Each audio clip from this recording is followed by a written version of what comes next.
Howdy folks, this is Justro at Metcalf Mills bringing you Fun Fact Friday, because this day and time, facts are hard to come by, and they're getting harder every day, seems like. I got a good one for you today. I'm going to explain how my sorghum furnace works. I hope you enjoy it. But first, I wanted to tell y'all that I missed you this week. It was Virginia's birthday week. And around here, we have birthdays for about a week. It's a big deal, sometimes even longer. But anyway, the girls wasn't feeling the best anyway, and whatever it was kind of got settled in my throat.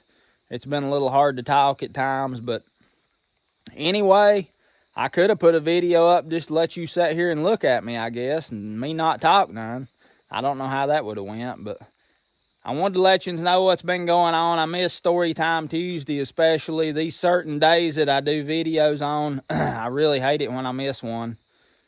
But like I say, that was Virginia's birthday that day, and we tried to do the best we could, and my voice was not all there anyway. So that's what's been going on, but we're going to check this Sorghum Furnace out, and I'm going to show you how this thing works.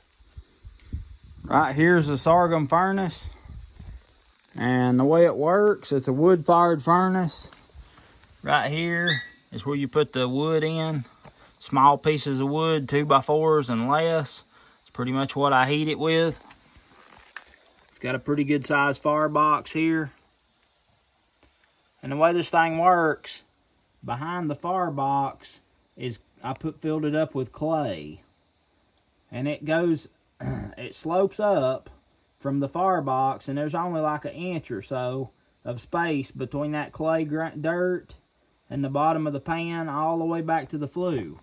So all this heat out of the firebox is forced right up on the bottom of the pan.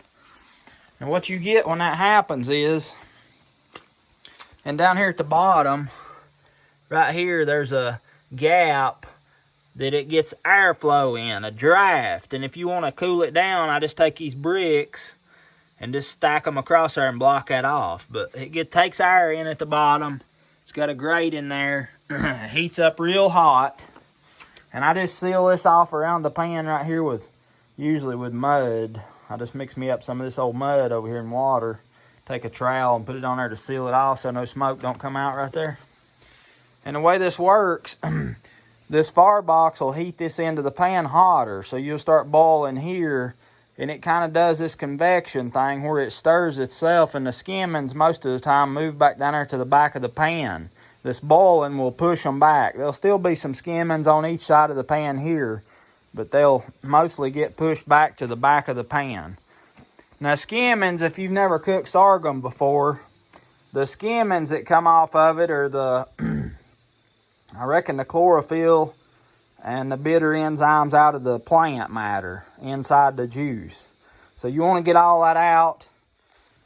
And the way we get that out, and excuse how crude this furnace is, I've not capped this off right here, but eventually this is going to be capped with something really nice. And the pan just sits down on the fire brick, and I put this heater snake right under there and set the pan down on it, and it seals it off real nice all the way back.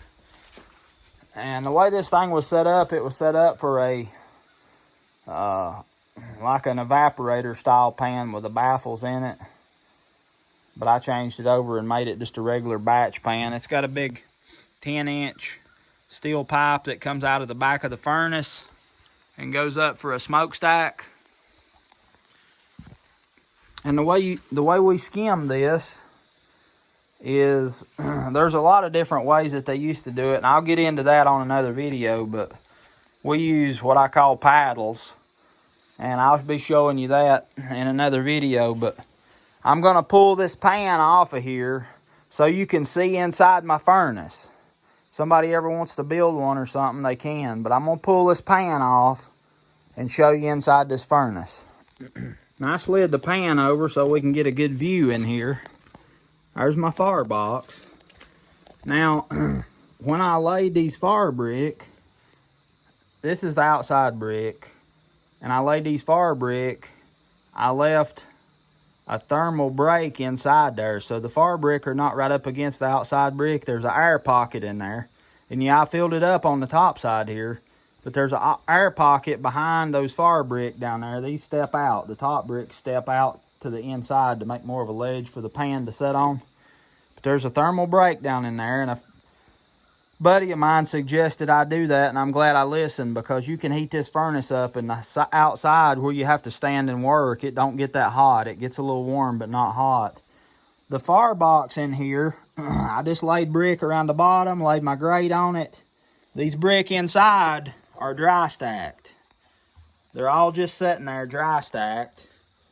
And the reason I done that is, well, because you can replace them. See, you can pull them out when they get busted up and they heat up and break. You can just take them out and put new bricks in. You don't have to do nothing.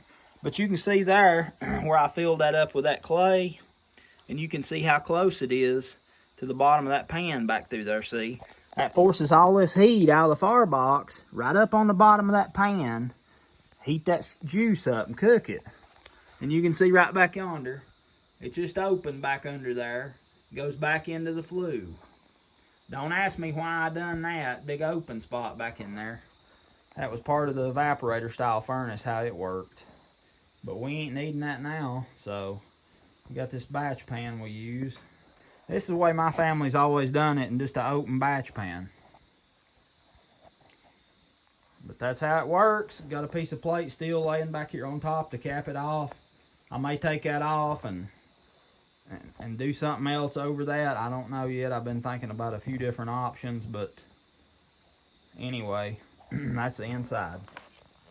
And right here's that door I was showing you where you put the wood in here at the front.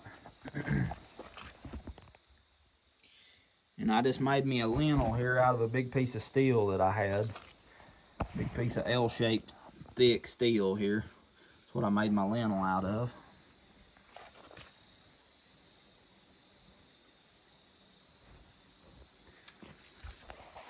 And then you got the valve on your pan right here to drain it. So when you get done cooking it, what I do when I get done cooking it, I took an old galvanized sorghum pan here and I tore it down, flattened it out. Now the thing about it is, when you get this syrup cooked to just the right spot you want it, you don't want to overcook it or scorch it. So what I do is, this last run we made, Virginia held the pan up on this end. I fixed a little system she could do that pretty easily and safely. She picked this end of the pan up. I propped the back end of the pan up just a little bit, just enough, and I slid that old sheet metal underneath the pan back over the furnace. So that keeps the heat. This furnace is scorching. It's hot when you fired it for 5 or 6 hours. It's real hot. You got to shield the bottom of that pan from that heat, or you'll wind up scorching some of that sorghum that's in that pan before you get it out. So I slide this sheet metal baffle back under the pan all the way back there, and then I raise the pan up pretty high. And something else, if you don't do that, there'll be ashes and stuff coming up out of there, and they'll go right down in your sorghum, right down in your pan. So you just crack that pan up just a little, slide that sheet metal back over it, and then I can go back there and tilt this pan up and tilt it all to this corner where I can then run it out into my pot or whatever vessel I'm going to put the sorghum in after it's cooked. But that's how it works. That clay's went down. There's a little more room in here than there used to be between the clay and the bottom of the pan, but it's still pretty high. I can get a little bit more clay and build it up a little bit more. Force that heat onto the bottom of the pan. You can see right here my firebox is 3 fire bricks deep. And it's about 3 wide.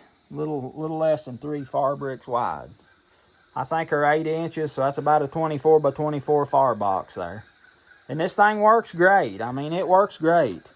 The old furnaces that people used to use, like my grandpa and back in the olden days, it was most of the time as this built out of rocks and cement. Just 2 rock sides and a little flue of some kind back there, usually a stovepipe or something. And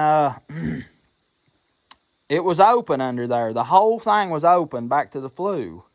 And they'd take big old long pieces of wood and put back in there. They'd burn a truckload of wood. They burn a lot of wood cooking sorghum because the heat just went on out. It went back out and back up the flue.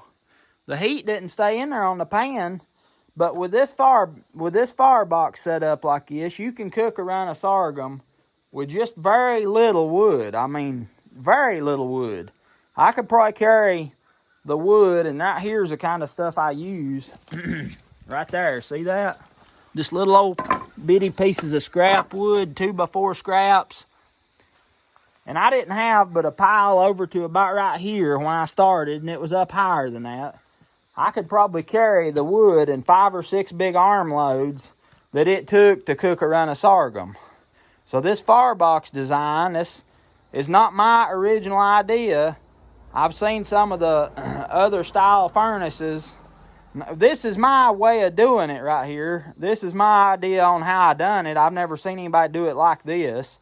But as far as having the firebox and coming up, I've seen different ways that people have done that before. But this is my idea of how I done it here. And I just took a piece of 1/2-inch plate steel right here and made my front out of it. I bolted it, drilled and bolted it to this big piece of steel going across for the lintel. Made this little old door here and put on it. And the door is just right. You can throw them little pieces of wood right in there, close it back up. It works like a charm. But that's it. That's how the Sorghum Furnace works. I wish it was a little cleaner and looked a little better, but like I say, I'm going to cap this brick off with something nice, maybe some stainless. Get old Tim to fold me a couple pieces of stainless to go back through there. I'd really make it good. Just come over and cap that brick with that stainless and then set your pan down on there. That'd work real nice, I do believe.